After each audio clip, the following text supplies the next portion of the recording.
Abu Yusuf Yaqub ibn Ishaq al-Kindī lived in Iraq during the electric 9th century, one of those truly great ages of human intellectual and cultural activity, a time when Baghdad easily rivaled the greatness of Athens and Rome. The name Kindī indicates membership of the Arabian tribe of Kinda. His family tree connects him with Ash'ath ibn Qais, an early convert to Islam and a companion of Prophet Muhammad. Al-Kindī's father was the Prince of Kufa. He was an aristocrat through and through. His noble birth earned him the nickname of the Philosopher of the Arabs, a title that also attributes to him the creation of Arabic philosophy. It is a name that for once rings true. Before Al-Kindī there was no such thing as philosophy in Arabic. We know that Al-Kindī's introduction of philosophy into Arabic was not popular with all of his contemporaries. Let us imagine the scene. The scene is the bookseller's market Baghdad, the year 850 AD. The booths that thronged the souk were abuzz with excitement. Today, the latest book by the theologian and best-selling author Al-Jahid was due to hit the stores.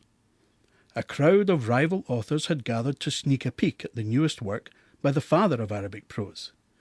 His last two books had blazed a trail that competitors could only follow. His tomes on the theory and history of Arabic rhetoric, the Book of Communication, and his 7-volume masterpiece, the Book of Living, had monopolized debate for the last decade. The Book of Living had proved especially popular. Jahid had rendered the mighty Aristotle obsolete. And yet it was only a few years earlier that no one wanted to read anything that was not a translation of Aristotle. The organon, the physics, the topics, the public could not get enough of Aristotle's wisdom. Now, thanks to Jahiz, readers wanted to read books on the great theological controversies of the day. Jahid's publisher had leaked word that his latest book would address the problem that was exercising all the great minds in the mosques and cultured salons of Iraq, the question of the optimum. Did God create the best possible world? Could he have created a better world, one without evil, sickness and suffering? If he could have created a better world, why didn't he? Did the presence of evil mean that God was not omnipotent? When Jahid's book appeared, it was greeted with dismay and incomprehension. The word spread through the crowd like wildfire. The great Jahiz had called his book the Book of Misers. What do misers have to do with the problem of evil? Someone quipped. Well, everyone says the old man has lost the plot since his stroke. Nobody can work out what he is saying, a malicious rival suggested. They began to read the book. It was a parody, a comedy of manners. Its pages thronged with vignettes of contemporaries. The names of some of the characters may have been changed, but they were lightly disguised. The crowd began to compete with one another in their attempts to identify the actors in each of Jahid's sketches. Who do you suppose the miser is who will only use glass rather than stone lamps so he can save money by saving on oil? Wait a minute. Al-Kindī's in here. What? You mean the Kindī, the philosopher of the Arabs? It just says Al-Kindī. Well, come on then. Tell us. What does it say about him? It's a long story told by that theologian Ma'bad, who used to be one of his lodgers. Apparently, Ma'bad wanted to have 2 guests stay with him for a month. Kindī increased the rent by an extra 33% for the month. That's a bit rich, isn't it? Well, Kindī argues that having the 2 extra visitors in the house for even a month leads, by a rigorous and logical process of cause and effect, from a drain on the domestic water supply and local waste facilities to the complete financial collapse of the landlord by depreciating the values of his properties so that no one wants to rent them from him. That sounds like one of Kindī's arguments. Listen, it must be him. He says, "If you can resist the first onset of appetite, I can guarantee you will enjoy a felicitous future." Kindī won't be happy to see his grand ethical theory mocked like this.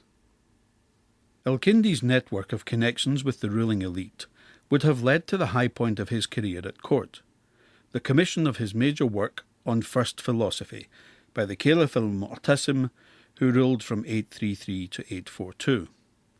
The commission of a book on philosophy was a surprising move by a caliph widely admired as the hard man of the empire, a general strong enough to crush a man's skull with his bare hands. Perhaps Mu'tasim needed to cultivate his mental faculties after a lifetime on the battlefield. Al-Kindi's noble birth and aristocratic connections were of no use when his fortunes took a turn for the worse during the Caliphate of Mutawakkil from 847 to 861. Imperial Baghdad was a fiercely competitive society. One of the main arenas of competition was science. Al-Kindi had fallen foul of two famous mathematicians, the Banu Musa brothers, who were currently basking in the glory of the Caliph's favour. They persuaded the Caliph to hit Kindī where he was most vulnerable, the confiscation of his library. And without his library, Al-Kindi, like any other scholar, could not work. But the tale has a twist. The Banu Musa get their comeuppance. It was one of the duties of the Caliph to make sure that his realm was properly run, and this included the proper management of the complex network of canals and watercourses that crisscrossed the major cities of Iraq. The Banu Musa had commissioned an incompetent engineer on a canal project they were asked to take charge of.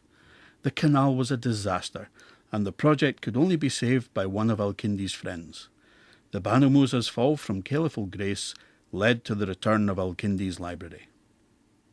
Iraq in the 9th century had its fair share of polymaths, but even in an age renowned for its polymathic intellects, Al-Kindi's learning demands respect for its range and his acumen. His biographers have left us titles of 300 writings. They cover the full gamut of scientific and philosophical activity. Al-Kindi was not just a great philosopher with a highbrow appeal.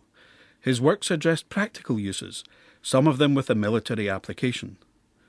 There are works on mirrors which were used as weapons by the Caliph's army, on swords and iron blades, a work which contains precise instructions on different types of iron and which ones produced the best weapons, works on tides, thunder, lightning and other meteorological phenomena, on bees and the animal kingdom, on perfumes, on calculating distances, on politics and ethics, including a collection of the sayings of Socrates, on coming to terms with grief and sadness, on governing polities, on the study of the soul, works on religious disputation with non-Islamic groups, on astrology, astronomy and cosmology, on medicine, on geometry, arithmetic, spheres and music, on logic and the syllogism, and on philosophy itself, reflections on how the philosophical curriculum should be organised, on the order and number of Aristotle's books,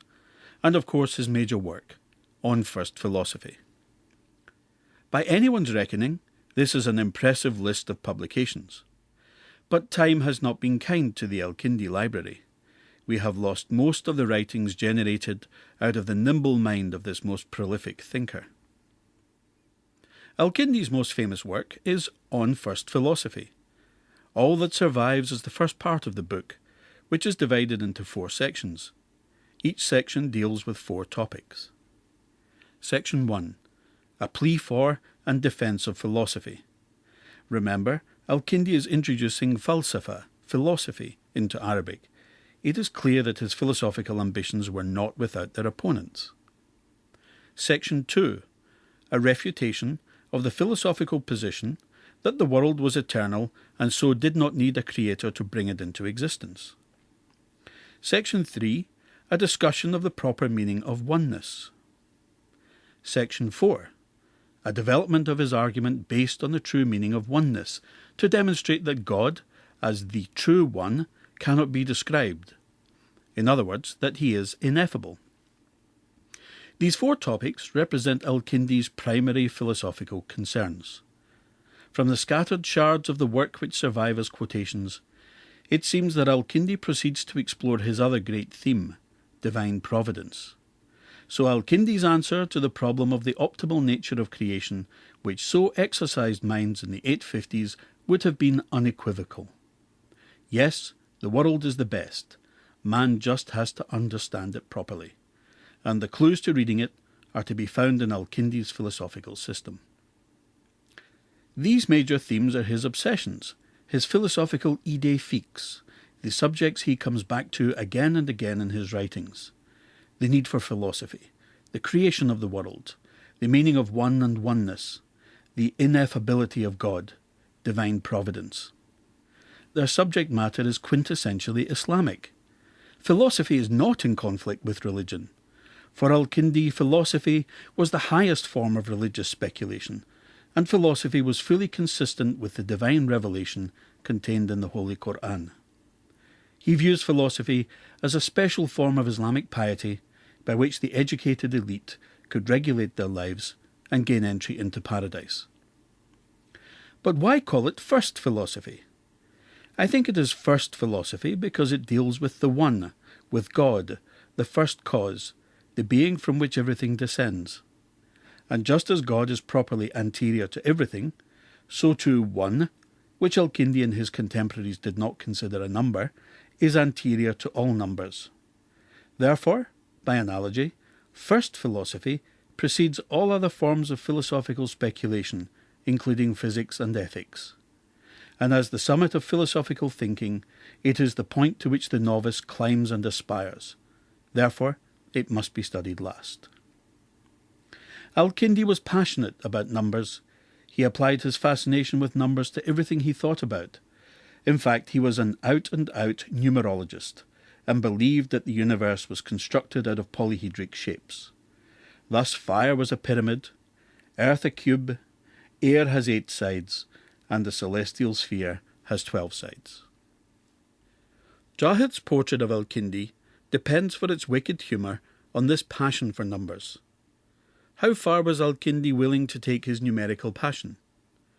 His biographers quote a love poem he composed. 4 things I love about you in 4 parts of me. I don't know which takes my breath away more. Your face in my eyes, your taste in my mouth, your words in my ears, or the love in my heart. Al-Kindī, the great philosopher of the Arabs, was a man who lived and felt as he thought. The exact date of Al-Kindī's death is not known. The sources say it was around 873. But although we do not know when he died, we do at least know how he died. Sadly, this is not the glorious and noble death of Socrates drinking hemlock in a prison cell in Athens surrounded by friends. Al-Kindī's death is a tragic case of a physician treating himself. He had started to suffer from a build-up of phlegm in his knee. Received wisdom was that phlegm, as one of the 4 humours, could be reduced by restoring the body's balance with the other humours, blood, yellow bile, and black bile. So Al-Kindī drank some old wine. Then he changed his mind and had some honey. Alas, the treatment did not work as Al-Kindī planned. The heat from the wine and the honey did not travel through his veins and restore equilibrium. Instead, the phlegm attacked his nervous system. The pain travelled along his nerves to his brain, and he died from a seizure. Ironically, in view of his death, one of the works he wrote has the title, On the Symptoms of Phlegm and the Cause of Sudden Death. But this was a sad and strangely fitting end to a most remarkable man.